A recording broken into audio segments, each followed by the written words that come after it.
Hola, ¿qué tal? Muy buenas tardes. Bienvenidos a la novena sesión de Telesalud. Hoy tenemos la participación de la doctora Estelita de la Cruz con el tema depresión. Bienvenida, doctora. Adelante. ¿Qué tal? Muy buenas tardes con todas las personas que están conectadas. El día de hoy vamos a hablar sobre depresión. Y bueno, para empezar a hablar sobre ello, vamos a ver algunos datos importantes sobre nuestra realidad, cómo estamos, ¿no? Para empezar, decirles primero que la depresión es el trastorno mental más frecuente en el país. No solo en el país, sino también a nivel mundial, ¿no? Se estima que cerca de 1.700.000 personas padecen de depresión en el Perú. Y lamentablemente solo el 25% de ellas reciben una atención especializada. Y aún más hay datos que es menor el porcentaje de aquellos pacientes que logran culminar su tratamiento, ¿no? Según la OMS y la OPS en el año 2019, en este año, dice que solamente el 2% del presupuesto de salud en países latinos destinan a la prevención y el tratamiento de los trastornos mentales. Además, dentro de la depresión también podemos decir que la depresión causa el 80% de todos los suicidios que se han presentado en el Perú. En el último año se ha reportado 334 casos de suicidio. Otro dato más que podemos dar sobre la depresión es de una de cada 20 personas que tienen más de 15 años, una de ellas se deprime.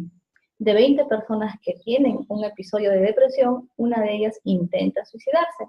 Y de cada 20 personas que han tenido intentos suicidios, uno de ellos llega a consumar su suicidio.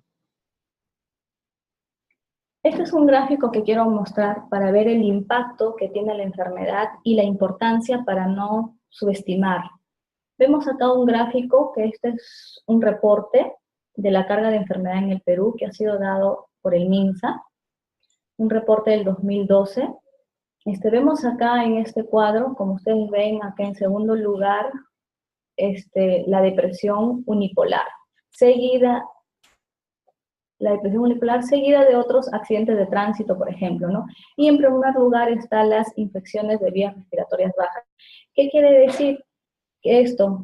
Que es la segunda causa de enfermedad de carga en el Perú. Esto quiere decir que la depresión causa discapacidad, sobre todo en las personas, ¿no? Y es la principal causa de la enfermedad en comparación con otro tipo de enfermedades respiratorias en otras áreas médicas, que es causado sobre todo por vidas de años perdidos por prematuridad.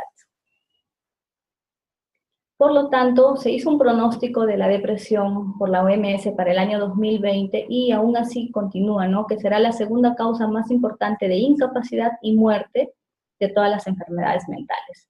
Por lo que a veces es llamada la depresión como el resfrío común de las enfermedades mentales. Dentro de datos epidemiológicos podemos decir que todas las atenciones primarias que los pacientes llegan, de un 20 a un 30% presentan al menos síntomas depresivos. Otro dato también que podemos decir es que hay una mayor incidencia en mujeres que en varones. La depresión puede ser para muchos pacientes una enfermedad de por vida. Acá vemos un cuadro en el cual se muestra la prevalencia de vida por género, en el cual vemos que en América del Sur, el Perú, en Lima sobre todo, se reporta una prevalencia de 6.1 de depresión para hombres y de 13.5. Acá vemos una clara diferencia que en mujeres es el doble de frecuencia que en varones, ¿no? No solamente lo vemos acá en el Perú, sino también en otros países, como por ejemplo en Brasil, en Colombia, y en Estados Unidos es muy marcada la diferencia según el sexo. Ahora, la pregunta siguiente es, ¿qué es lo que causa la depresión? ¿Cuáles son aquellos factores que estarían relacionados? ¿No? Acá no hablamos de una causa específica, sino de una serie de factores de riesgo, factores asociados, que están presentes en las personas que hacen que llegue a presentar esta enfermedad. Uno de ellos, y uno de los más estudiados y más importantes, es la herencia. que nos muestran, la mayoría de esos estudios, un rango de entre 50 a 70% de heredabilidad de las personas. El riesgo también aumenta según la cercanía de parentesco que se tenga con el familiar. Si yo tengo un hermano gemelo, es 8 veces más de riesgo de presentar depresión, en comparación, por ejemplo, a familiares de segundo o de tercer grado, ¿no? En cuanto a la edad, vemos que también hay diferencias según la edad. Para mujeres es más frecuente que se presente la depresión entre las edades de 20 a 29 años, en comparación con los hombres, que es más frecuente presentar depresión entre 40 a 49 años. En el cuadro anterior habíamos visto la evidencia de la prevalencia según sexo, y acá lo volvemos a tocar nuevamente, que es un factor, ¿no? Aparentemente esto nos dice que las mujeres tienen más vulnerabilidad para presentar depresión en comparación con los varones, estamos hablando el doble de riesgo, ¿no? Otros eventos que están asociados, tenemos los eventos de vida negativos. Acá vemos la acumulación de estrés en el tiempo, ¿no? De una serie de sucesos que le han causado un estrés crónico a la persona, ¿no? Eventos en su vida personal, en su vida laboral, social, ¿no? Pérdida de trabajo, pérdida de algún familiar, rupturas amorosas, los divorcios, todos esos eventos van a hacer que la persona entre en una especie de estrés crónico, acumula y podría estar desencadenando un cuadro depresivo. Vemos también otro de los factores de riesgo asociados, la personalidad. Ciertas características de la personalidad hacen que también la persona tenga esta vulnerabilidad de presentar depresión. Algunos rasgos de personalidad, por ejemplo, aquellas personas que son introvertidas, poco sociables, aquellas personas que por su personalidad hacen pues que sean víctimas también, por ejemplo, de bullying, ¿no? Factores estresantes crónicos también, y factores socioeconómicos también, ¿no? Se ve pues que en países que hay problemas económicos, problemas de tener acceso a la salud, a la educación, también están relacionados con la aparición de la enfermedad. Entre otros factores relacionados también tenemos el estado civil. Se ha visto muy bien que el matrimonio es un factor protector para no tener la enfermedad, ¿no? En aquellos donde hay divorcio, hay separación, hay mayor riesgo, o aquellos que viven solos, ¿no? De tener depresión. Bueno, acá vemos un cuadro que he colocado para ver la importancia de tratar la depresión, ¿no? Y un poco para ver la fisiopatología, ¿no? Vemos acá la depresión y la neurodegeneración. Vemos que normalmente hay un crecimiento y una supervivencia normal de las neuronas, ¿no? Cuando sobre este estado normal se condicionan ciertos factores genéticos que le hemos mencionado, ¿no? Los biológicos, ¿no? El sexo, el tener un familiar que ya ha padecido depresión, los factores ambientales, ¿no? Eventos estresantes, traumas en nuestra vida, hacen que se condicione un estado de depresión, en el cual va a haber aumento de ciertas sustancias como los glucocorticoides y el BDNF, que es un factor importantísimo que permite que las neuronas crezcan, se diferencien. ¿Qué es lo que pasa cuando hay depresión? Este factor está disminuido. Por lo tanto, no va a haber crecimiento y desarrollo de las neuronas, por lo cual va a causar una atrofia y muerte neuronal. Entonces, acá vemos la importancia de tratar la depresión. Entonces, ¿qué va a hacer un antidepresivo? Cuando se le dé a un paciente que ya tiene diagnóstico de depresión, va a aumentar este factor que va a incrementar el crecimiento y la supervivencia de las neuronas. Y va a disminuir los glucocorticoides que están fisiopatológicamente relacionados con el estrés. Muy bien. Vemos acá en las imágenes, en el cual acá tenemos una neurona normal con su volumen, todo eso, sus dendritas, y acá vemos una neurona pequeña, atrófica, y acá vemos cómo el antidepresivo logra recuperar ese estado, ¿no? ¿Por qué? Porque se ha incrementado este factor que está relacionado con el incremento de crecimiento y supervivencia de las neuronas. Bueno, todos hemos tenido en algún momento la experiencia de tal vez estar en contacto con alguna persona que ha padecido síntomas de depresión, o tal vez depresión o hasta uno mismo haber padecido este trastorno, ¿no? Dentro de la clínica hay dos pilares básicos que definen a la depresión: el estado de ánimo depresivo o triste, ¿no? La pérdida de interés o placer en actividades que solían antes ser interesantes o placenteras para la persona que está viviendo. Estos dos pilares son muy importantes para el diagnóstico de la depresión.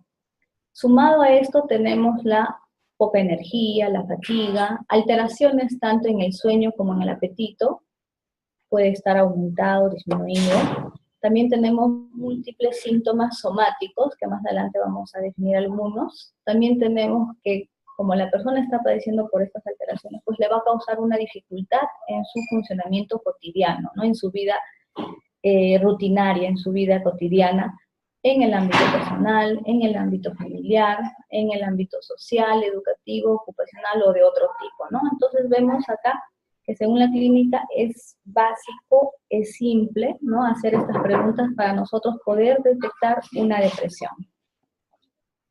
Ahora, es importante tomar estos criterios de tiempo para decir que una persona tiene depresión, porque muy bien sabemos que la tristeza es un estado de ánimo normal ante nuestras reacciones, ¿no? Es normal estar triste, pero ya cuando hablamos de una tristeza patológica o de una tristeza de mucho tiempo de duración sumado con otros síntomas, ya estaríamos hablando de una depresión.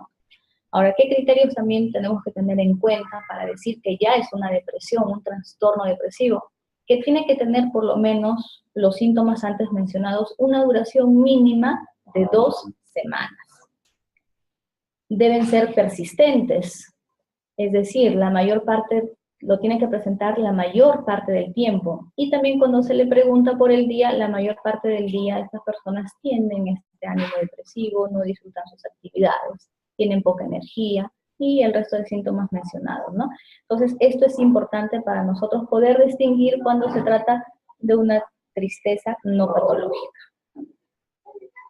Acá vemos sobre las alteraciones somáticas que se encuentran en la depresión, vemos alteraciones del sueño. Esto es importante porque en la mayoría de las personas les produce insomnio, pero también hay un grupo de personas que tienden a dormir más. El apetito también puede estar aumentado o disminuido, mayormente disminuido, pero en aquellas personas donde la depresión también se acompaña de síntomas ansiosos, mayormente las personas tienden a comer, por lo tanto el apetito estaría aumentado, ¿no? Entonces vemos cómo se alteran estas dos funciones biológicas del sueño y el apetito que pueden estar o aumentadas o disminuidas. Alteraciones de la energía física y de la motilidad. Alteraciones somáticas, dolores a veces inespecíficos, alteraciones gastrointestinales, de repente empiezan a sentir sensación de náuseas, disminución también del deseo sexual. Dentro de las alteraciones cognitivas esto es muy importante evaluar en los pacientes, ¿no? Vemos que hay alteración tanto en la función cognitiva como en el contenido, ¿no? Dentro de la función cognitiva empieza a disminuir su atención.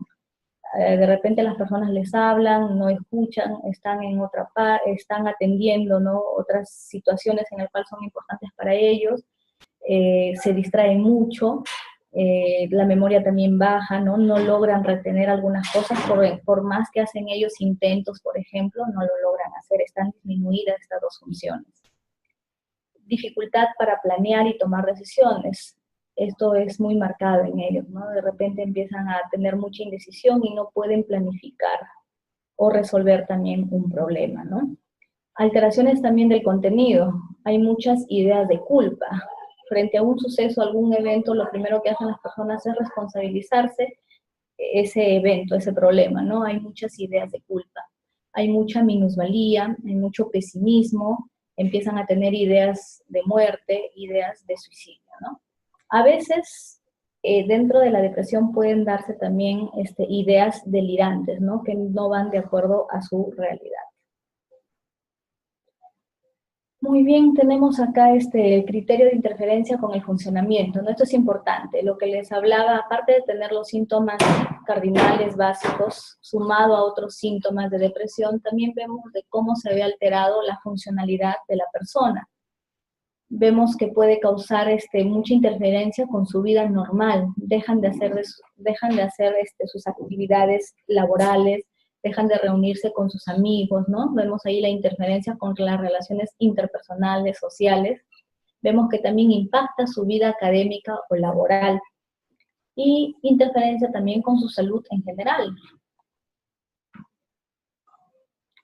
Muy bien, entonces hemos visto todo lo que es la clínica, ¿no?, de un paciente con depresión. Ahora vamos a ver cómo vamos a evaluar a estos pacientes y luego vamos a ver posteriormente cuál va a ser el manejo ante este tipo de pacientes que tienen estos síntomas, ¿no?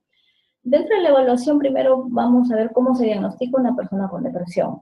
La pregunta básica acá es hacer sobre cómo es su estado de ánimo, ¿no?, para determinar un estado de ánimo depresivo persistente, a diferencia de cualquier estado de ánimo de tristeza reactivo ante una situación. Ver también cómo ha disminuido el interés o el placer de realizar sus actividades que antes usualmente solían disfrutar. Entonces, estas son las dos preguntas básicas. Si estas dos se presentan, estos dos síntomas, digamos, podríamos ya empezar a sospechar que tiene una depresión. Seguimos evaluando los otros síntomas de la depresión y no nos olvidemos del tiempo que tienen que estar presentes, por lo menos 2 semanas. Evaluamos cómo es su función, cómo es la función del sueño, cómo es el apetito. Vemos también si tiene energía o no tiene energía, si siente cansancio, cómo está la concentración, la memoria, si planifica o no planifica sus cosas, si hay minusvalía, si hay mucha desesperanza, no creen que no hay futuro para ellos. Y también no nos olvidemos de una pregunta muy importante y básica de hacer, es sobre la ideación suicida. No hay que tener temor en hacer esta pregunta. Es importante porque podemos salvar la vida a un paciente, ¿no? Entonces, si vemos que frente al ánimo depresivo y a la pérdida de placer o de interés se suman estos otros síntomas, por lo menos 2 semanas, ya nosotros podemos estar frente a un paciente con una probable depresión.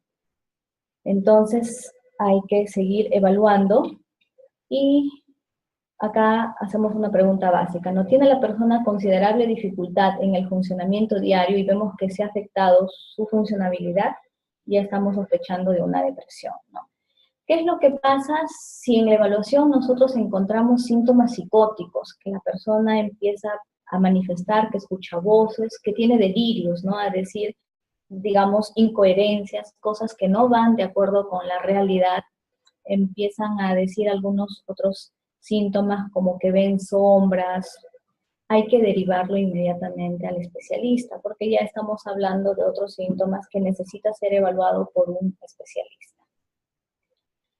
Ahora, ¿qué otras cosas podrían ser si se presentan estos síntomas depresivos? No necesariamente tiene que ser depresión, no, hay que tener cuidado porque también hay que evaluar otras condiciones físicas o médicas, como por ejemplo, puede ser que el paciente empiece a tener cansancio, ya no tiene mucha voluntad para hacer las cosas, de repente por alguna situación está triste, ¿no? Y estamos hablando, por ejemplo, de anemia, ¿no? Hay que tener cuidado con estos diagnósticos de fondo, hay que ver el grado de nutrición de la persona, puede estar padeciendo una desnutrición, puede estar padeciendo alguna alteración hormonal como un hipotiroidismo, o inclusive ser efecto de algún medicamento que la persona puede estar tomando. Por eso es importante la historia clínica, tiene que ser una historia clínica completa, ¿no? Preguntar todo sobre, por ejemplo, qué otras enfermedades padecen, o en todo caso preguntar qué otros medicamentos pueden estar usando, ¿no?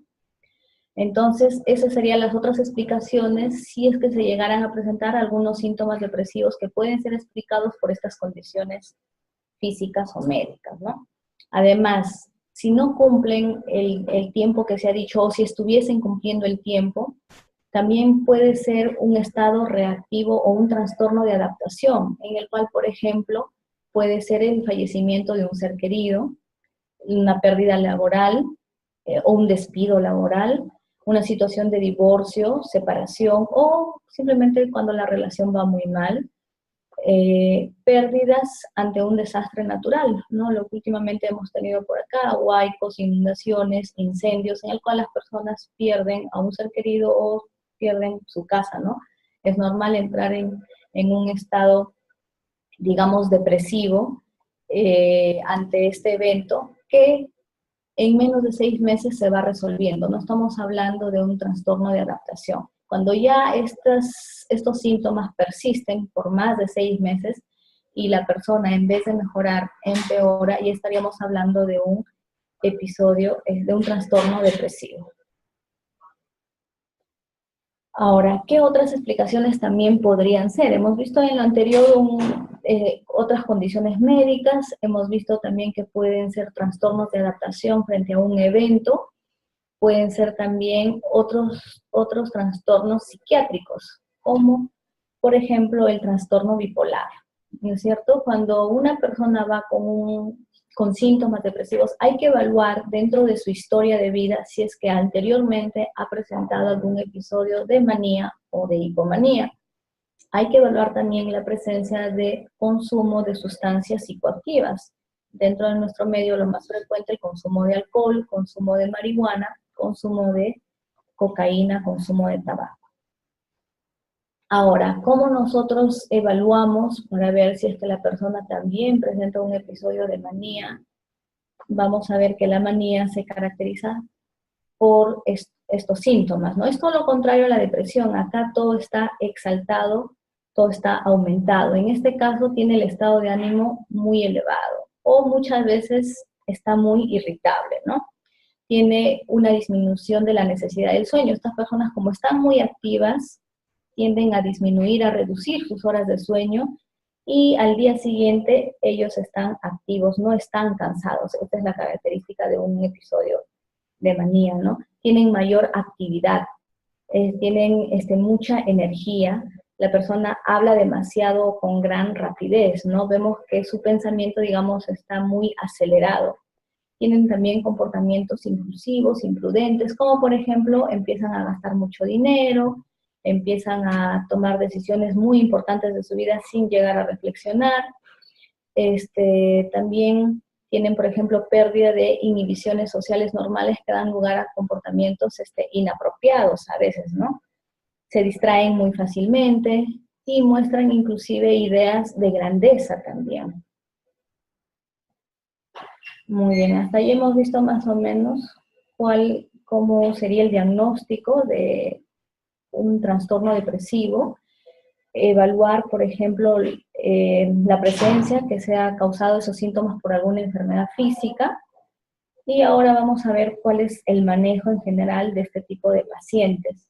Vemos que dentro del manejo es múltiple, ¿no? Desde la psicoeducación que puede ser dado por cualquier personal que conoce sobre esta enfermedad. Es muy importante saber que la persona, qué es lo que le está sucediendo a la persona y entender qué me está pasando ayuda muchísimo. Técnicas, por ejemplo, que reduzcan el estrés, fortalecer los apoyos sociales, promover el mismo funcionamiento en sus actividades diarias, el uso, ver, ¿no?, si es que es necesario el uso de antidepresivos, una posible derivación para tratamientos psicológicos breves. Ojo que acá hay que tener mucho cuidado que algunas personas recomiendan el uso de vitaminas. Hay que tener mucho cuidado porque esos son tratamientos ineficaces. Y lo más importante, una vez que se ha diagnosticado y se ha dado el tratamiento de la persona, es hacer su seguimiento. Dentro del manejo, la primera parte que es la psicoeducación, y es una de las partes más importantes, es importante dar estos mensajes fundamentales. Cuando la persona ya tiene depresión, decirle pues que la depresión es un problema muy frecuente en nuestra población, como he presentado los datos, y que le puede suceder esto a cualquier persona. Ojo, que cuando las personas también tienen depresión, ellos piensan que es porque son personas débiles, que son personas perezosas, y eso hay que quitar este mito, ¿no? No significa que tener depresión es de alguien débil.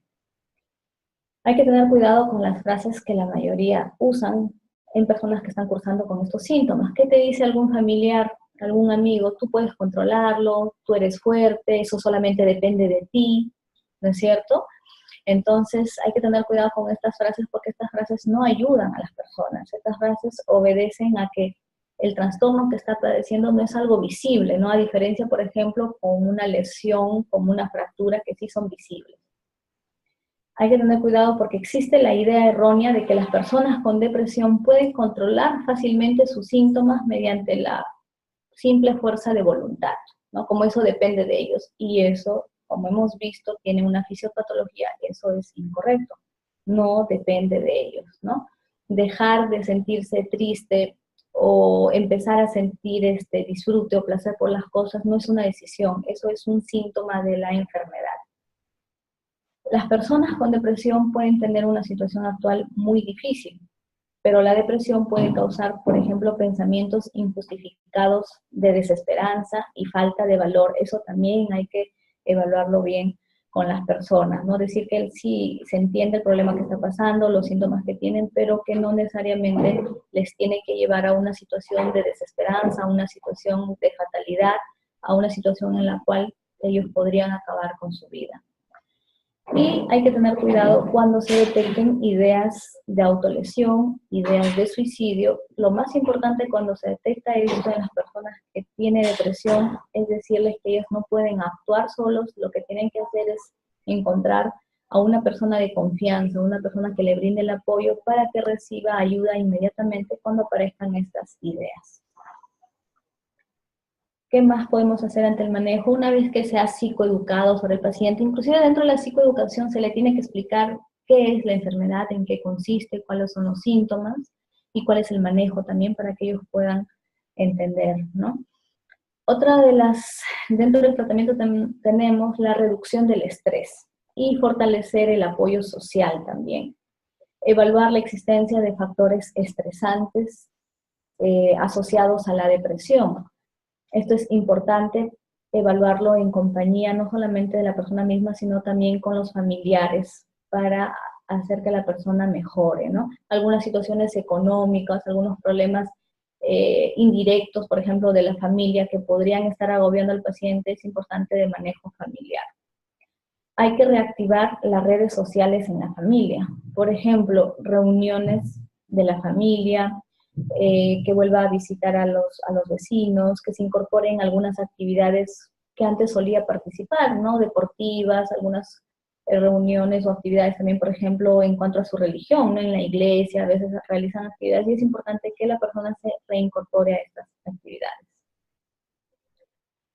También tenemos que promover el funcionamiento adecuado en sus actividades diarias y en la vida de su comunidad, ¿no? Tenemos que mantener acá un ciclo regular también de horas para dormir y para estar despierto. Esto es importante, hacer que el paciente tenga un hábito de sueño, ¿no? Muy bien sabemos que las personas, acá a veces algunas personas tienen insomnio en este caso o están durmiendo mucho, es importante controlar ese tiempo de horas. Mantener físicamente activo en la medida que sea posible. Se ha demostrado, y los estudios lo hablan, que el deporte, la actividad física, de por sí, internamente van a producir ciertas endorfinas que van a mejorar el estado de ánimo, ¿no? Entonces es importante la actividad física en este tipo de pacientes. Entonces vemos que se evalúa acá lo del sueño, lo de la actividad física, ahora la dieta y la alimentación. También hay que comer regularmente a pesar de las alteraciones del sueño, ¿no? En aquellos pacientes donde tienen falta de apetito y no comen nada, es importante decirles que por lo menos tienen que mantener sus 3 comidas al día y comer al menos lo mínimo necesario de la persona. Y en aquellas personas que está asociado con ansiedad y mucho apetito, también hay que controlar la cantidad de alimento, ¿no? Tienen que pasar mayor tiempo, hay que promover esto, ¿no? Pasar mayor tiempo con los amigos de confianza y con la familia. ¿Por qué es importante eso? Sobre todo cuando existe uno de los síntomas que estaría relacionado con el suicidio, con intentos de autolesiones. Esto es importante. Participar en lo posible en las actividades comunitarias u otras actividades sociales, ¿no? Entonces, todas estas actividades que puede retomar el paciente, es importante explicarle a la persona y a los familiares o algún cuidador, en el caso, por ejemplo, de que estamos hablando de un adulto mayor, ¿no? De estas actividades que pueden ayudar mucho en su tratamiento y mejorar su estado de ánimo. Ahora, también tenemos la otra parte que es la terapia psicológica, ¿no? Terapias psicológicas breves para la depresión. El uso, por ejemplo, de activación conductual. Tenemos acá técnicas de relajación, orientación en la resolución de problemas, fortalecimiento de apoyo social. En cuanto al uso de activación conductual, es muy simple y nosotros lo podemos hacer. Las personas mayormente solían hacer ciertas actividades que le causaban placer, disfrute, ¿no? Algunas personas que practican deporte, algunas personas que tienen por ahí alguna actividad como practicar danza, pintura, música, en general es importante activarlos conductualmente. ¿Qué quiere decir?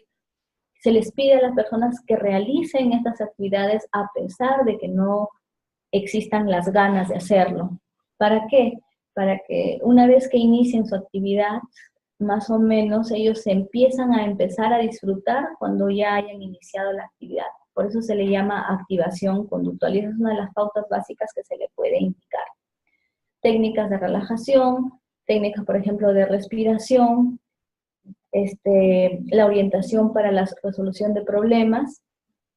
Además, esas son las pautas de terapias psicológicas breves, ¿no? Después tenemos el uso ya de la terapia cognitivo-conductual. También es importante si es que se puede ofertar las terapias de grupo. Si la depresión está relacionada con algún factor, por ejemplo, de problemas familiares, divorcio, problemas con la pareja, problemas con los hijos o con algún otro familiar, ya es importante recibir las terapias de pareja o la terapia de familia, ¿no? Hacer la derivación correspondiente. Muy bien, hemos hablado de la parte de psicoeducación, de la parte de terapias psicológicas, ahora vamos a hablar del tratamiento farmacológico con antidepresivos. Tenemos que explicarle acá lo básico, ¿no? Que los antidepresivos no causan adicción. Esa es una de las cosas en la cual tenemos que luchar contra la población, porque mayormente tienen la idea equivocada que estos medicamentos les puede causar dependencia, adicción, que no van a dejar de tomarlos, etcétera, ¿no? Entonces es importante aclarar ese punto. También es importante decirles que tienen que tomar la medicación como el médico prescribe, o en todo caso, si lo está prescribiendo la persona, que tiene que tomar la medicación todos los días. Hay que explicarles sobre los efectos adversos, sobre los efectos secundarios, que son básicos, porque si no se les explica, los pacientes pueden empeorar. Si hay un paciente que tiene, por ejemplo, ansiedad, y al iniciar la toma de medicación aumenta su ansiedad, ellos pueden pensar que la medicación les está haciendo daño. Por lo tanto, ellos van a dejar de tomar y van a suspender su tratamiento. Entonces, esa es la importancia de explicarle los efectos secundarios en los primeros días, que esos efectos los está presentando por efecto de la medicación y que van a ceder espontáneamente en los primeros días de haber iniciado la medicación. También es importante decirles en qué momento la medicación va a empezar a hacer efecto.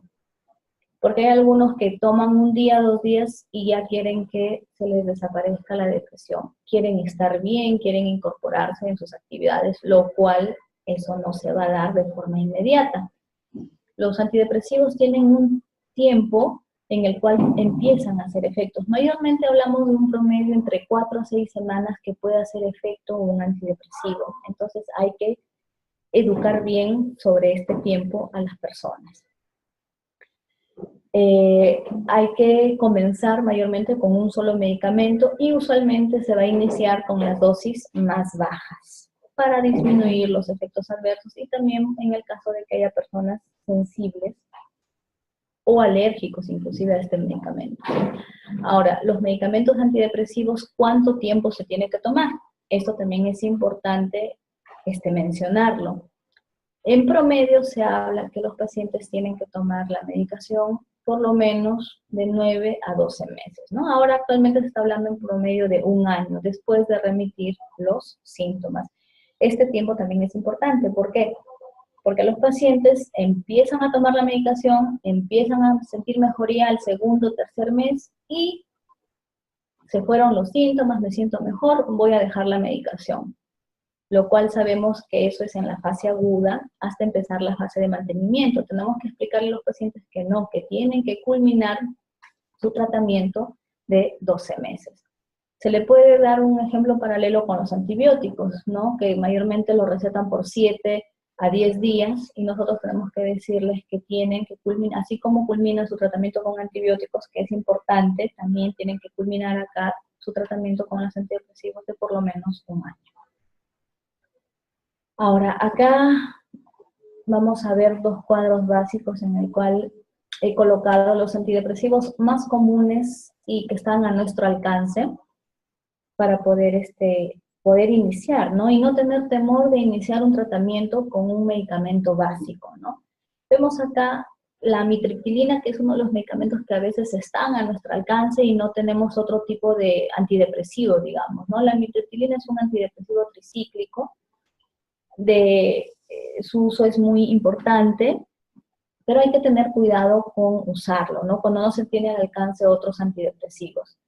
Su dosis recomendada es entre 50 a 150 miligramos. Acá se tiene que empezar con 25 miligramos al día, sobre todo por la noche porque produce sedación. Y los incrementos pueden ir de 25 miligramos cada 3 o 7 días según se va evaluando, ¿no? En niños, en embarazadas y en lactantes no se usa este medicamento, ¿no? Mayormente lo dejamos para adultos. Ahora, tienen muchos efectos adversos y muchas contraindicaciones, ¿no? Uno de los efectos adversos importantes es el riesgo de caída porque produce hipotensión ortostática, produce visión borrosa, y dentro de las alteraciones graves y menos comunes, las arritmias cardíacas, el aumento de padecer una crisis, el riesgo, ¿no? Aumenta el riesgo de padecer una crisis convulsiva. Como vemos, esos son los efectos secundarios. Por lo tanto, si tiene estos efectos, ¿a quién no daría esta medicación? No hay que dar a aquellas personas que tienen, por ejemplo, diagnóstico, por ejemplo, de epilepsia, o que tiene antecedentes de crisis convulsiva, que tiene, por ejemplo, antecedentes de glaucoma, ¿no? Una enfermedad ocular, que tiene antecedentes de algún infarto cardíaco, alguna arritmia, ¿no? Entonces es mejor no dar en estos pacientes este medicamento. Muy bien. Después, los siguientes medicamentos que he tomado que están a nuestro alcance es la fluoxetina, la sertralina y la paroxetina. Estos medicamentos son mucho más seguros en comparación con la amitriptilina porque no tiene estos efectos, digamos, estas contraindicaciones en estos pacientes que tienen alteraciones, por ejemplo, enfermedades, por ejemplo, convulsivas, enfermedades cardíacas, algún riesgo cardiovascular. Entonces es muy importante dar este tipo de medicamentos, ¿no? La fluoxetina es el único medicamento que se puede dar en niños y en adolescentes, y que está aprobado, ¿no?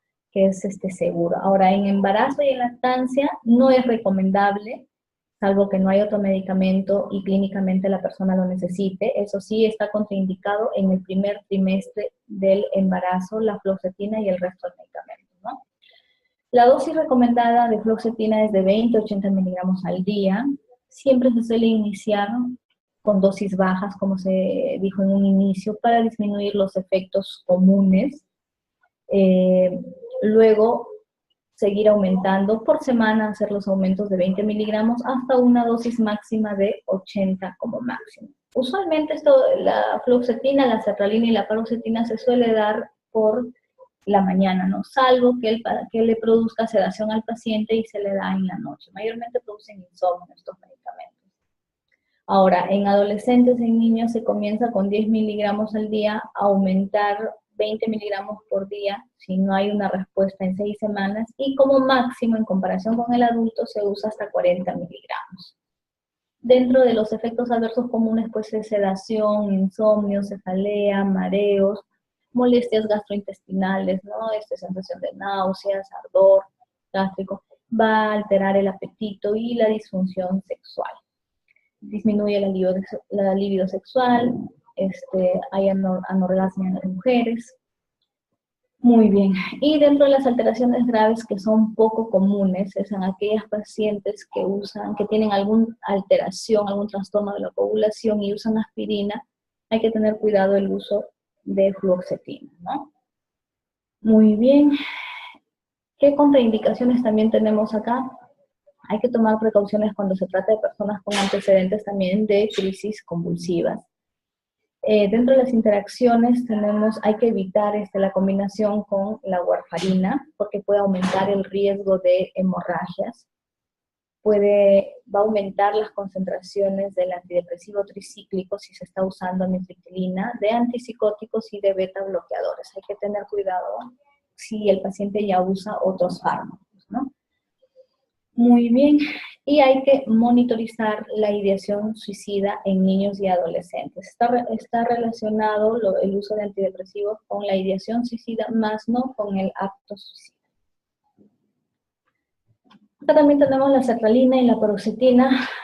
La fluoxetina antes mencionada, que son de la misma familia, y los efectos comunes casi son lo mismo, ¿no? Acá damos la dosis de sertralina recomendada es entre 50 a 200 miligramos al día, la paroxetina es de 20 a 50 miligramos al día. Siempre iniciar con dosis bajas, y los aumentos, mayormente de estos medicamentos, se van a hacer digamos, pasada una semana, y cuando se llegue a la dosis mínima recomendada de 50, por ejemplo, recién se tiene que hacer un aumento o un cambio de medicamento después de 6 semanas de esperar el efecto del medicamento.